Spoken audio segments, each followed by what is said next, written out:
नमस्कार साथियों, आप सभी का फिर से एक नए वीडियो में स्वागत है। और आज की जो वीडियो है बहुत इंपॉर्टेंट होने वाली है।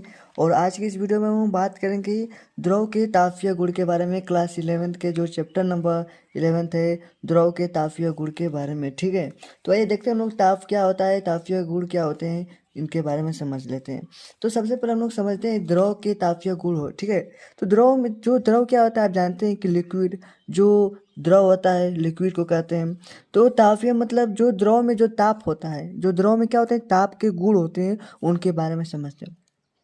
सबसे पहले हम लोग समझते हैं ताप क्या होता है। आखिर जो हम लोग द्रव के तापीय गुण समझेंगे तो सबसे पहले समझ लेते हैं ताप क्या होता है छोटे से पॉइंट से। देखिए, ताप क्या होता है कि किसी वस्तु का ताप वह भौतिक राशि है। किसी वस्तु का ताप वह भौतिक राशि है जिससे यह पता चलता है कि वह वस्तु कितनी गर्म अथवा ठंडी है। कह रहा है कि जो जैसे देखिए कोई वस्तु होता है, उसको हम लोग को क्या करना होता है, उसको हम लोग देख क्या करते हैं, छू कर देखते हैं कि गर्म है या ठंडी है। तो यही कह रहा है कि किसी वस्तु का ताप वह भौतिक राशि है जिससे यह पता चलता है कि वह वस्तु कितनी गर्म है या ठंडी है। गर्म है, ठंडी है। ठीक है, ये ताप होता है। तभी ना हम लोग देखिए कोई वस्तु है, उसको जब देखिए ये मतलब ये वस्तु है, इसको हम लोग टच करते हैं तभी ना मालूम चलता है कि ये कितना गर्म है क्या या ठंडा है। ठीक है, तो वही ताप कहलाता है। अब ताप में ऊष्मा होता है, तो ऊष्मा क्या होता है, हीट, जिसको इंग्लिश में कहते हैं हीट। ऊष्मा ऊर्जा का एक रूप है। ऊष्मा ऊर्जा का एक रूप है जिसका स्थानांतरण दो या दो से अधिक निकायों के बीच अथवा किसी निकाय तथा उसके प्रवेश के बीच ताप के अंदर के कारण होता है। देखिए क्या कर रहे हैं कि ऊष्मा ऊर्जा का एक रूप है। क्या है, ऊष्मा ऊर्जा का एक रूप है जिसका स्थानांतरण दो या दो से अधिक निकाय, निकाय समझते हैं बर्तन को कहते हैं जिसमें गैस भरा होता है। जिसमें गैस होते हैं उसे कोई निकाय कहते हैं। जो बर्तन, निकाय कहते हैं बर्तन को। ये जैसे इस तरह बर्तन आपको देखोगे, बर्तन सब बर्तन को क्या कहते हैं, निकाय कहते हैं। बर्तन क्या कहते हैं, निकाय कहते हैं। तो कह रहा है कि उनके जो बीच दो दो या दो से अधिक निकाय, चलिए दो या दो से अधिक निकाय इनके जो बीच की जो क्या होता है, ऊष्मा होती है। क्या कहते हैं, जो ताप होता है, क्या होता है, इनके दो बीच के अंदर की जो दाप होता है, ताप होता है, उसे क्या कहते हैं, ऊष्मा कहते हैं। उसे क्या कहते हैं, ऊष्मा कहते हैं। ठीक है, अब समझते हैं ताप के मापन। ताप मापन, ताप मापन क्या होता है। ताप मापने की तीन तापक्रम है। ताप मापने क्या है, तीन तापक्रम है। पहला है सेल्सियस पैमाना, जिसे डिग्री सी से दर्शाते हैं। डिग्री सी से दर्शाते हैं, आपने देखा होगा जब सवाल भी लगा चुके होंगे, डिग्री सी से दर्शाते हैं। दूसरा जो होता है केल्विन पैमाना। केल्विन पैमाना जो के से दर्शाते हैं, केल्विन पैमाना को। ठीक है, और जो तीसरा होता है फ़ारेनहाइट पैमाना, जो एफ से दर्शाते हैं। किससे दर्शाते हैं, एफ से, फ़ारेनहाइट पैमाना को। ठीक है, इस तरह हम लोग ताप मापते हैं इन तीन इकाई से। यही तीन है जो ताप मापने के तापक्रम हैं जो। ठीक है, ताप इसी से मापते हैं। कभी सेल्सियस में मापते हैं, कभी केल्विन में, कभी फ़ारेनहाइट में। सभी का अलग अलग जगह होता है। ठीक है, तो इस तरह हम लोग क्या करते हैं, फ़ारेनहाइट, सेल्सियस, केल्विन का ये मापन है, ताप का मापन है, यही तीनों। ठीक है, अब समझते हैं आदर्श गैस समीकरण क्या होता है। आदर्श गैस समीकरण समझ लेते हैं, बहुत बहुत इम्पोर्टेंट है, ये परीक्षाओं में ज़रूर आते हैं। आदर्श गैस समीकरण ये बहुत इम्पोर्टेंट टॉपिक है। ठीक है, तो आदर्श गैस समीकरण, गैस संबंधी नियम हम लोग कुछ समझ लेते हैं। आदर्श गैस समीकरण से कुछ नियम होते हैं, उसी नियम से हम लोग क्या करेंगे, आदर्श गैस को समीकरण को समझेंगे क्या होता है समीकरण। ठीक है, तो सबसे पहले आता है बायल का नियम। आदर्श गैस समीकरण में आप पढ़ेंगे बायल का नियम। और बायल का नियम क्या होता है कि इस नियम के अनुसार नियत ताप पर किसी गैस की निश्चित मात्रा का दाब उसके आयतन के व्युत्क्रमानुपाती होता है।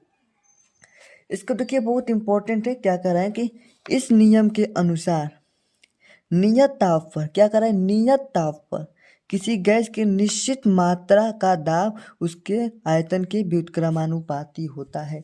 आयतन क्या होता है, व्युत्क्रमानुपाती होता है। मतलब कि जो कि आयतन क्या है, व्युत्क्रमानुपाती होता है। मतलब कि आयतन हो गया v से दर्शाते हैं, इसके व्युत्क्रमानुपाती क्या होता है, दाब होता है। उसके व्युत्क्रमानुपाती दाब होता है। ठीक है। इस नियम के अनुसार पढ़िए, इस नियम के अनुसार नियत ताप पर किसी गैस की निश्चित मात्रा का दाब, निश्चित मात्रा का क्या कर रहा है, दाब कह रहा है, उसके आयतन के व्युत्क्रमानुपाती होता है। उसे क्या कहते हैं, बायल का नियम कहते हैं। जहाँ हम लोग अनुक्रमानुपाती हटाएंगे, अनुक्रमानुपाती हटाकर क्या करेंगे, हम लोग नियतांक रखेंगे, जो नियतांक के हो जाएगा और भी बराबर के अपान पी हो जाएगा। मतलब कि ये आयतन है, ये नियतांक है और ये पी है। इसको हम लोग क्या कहते हैं, पी भी बराबर के लिख सकते हैं, पी भी बराबर के लिख सकते हैं, जिसे हम लिख सकते हैं पी भी बराबर के, जहाँ पी भी बराबर नियतांक लिख सकते हैं। ठीक है, पी भी बराबर नियतांक लिख सकते हैं। ठीक है, इस तरह आप क्या करेंगे, बायल का नियम हम लोग लिख सकते हैं P1 V1 बराबर P2 V2। यही समीकरण आपका बायल का नियम कहलाता है। ठीक है, अब समझते हैं हम लोग चार्ल्स का नियम।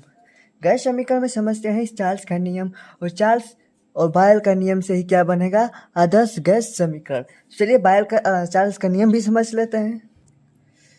चार्ल्स का नियम क्या कहता है कि चार्ल्स के नियमानुसार, ठीक है, इस नियम के अनुसार नियत दाब पर किसी गैस की निश्चित मात्रा, नियत दाब पर किसी गैस की निश्चित मात्रा का आयतन उसके परम ताप का समानुपाती होता है, समानुपाती होता है।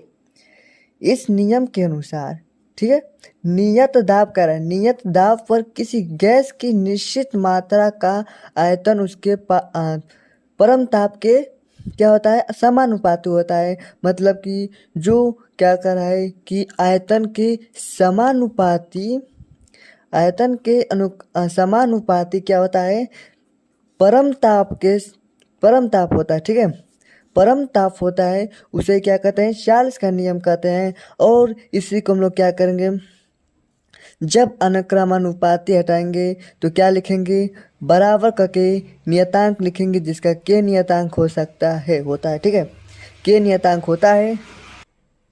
और जब के नियतांक हटा लिखेंगे तो इसे लिख सकते हैं भी और टी, भी सॉरी भी अपान टी बराबर के, जहाँ के क्या है, एक नियतांक है, जहाँ के क्या है, एक नियतांक है। इसे लिख सकते हैं भी अपान टी बराबर नियतांक, भी अपान टी बराबर क्या कर सकते हैं, लिख सकते हैं नियतांक। और इसे लिख सकते हैं हम लोग, लिख सकते हैं इसे V1/T1 बराबर V2/T2 बराबर नियतांक।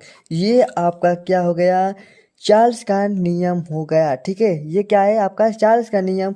और इसी को मिलाकर लोग आदर्श गैस समीकरण कहेंगे। क्या कहेंगे, इसको मिलाकर आदर्श गैस समीकरण कहेंगे। बायल और चार्ल्स के नियम को ही आदर्श गैस समीकरण कहा जाता है। और ये आपका परीक्षा में 100% आएगा।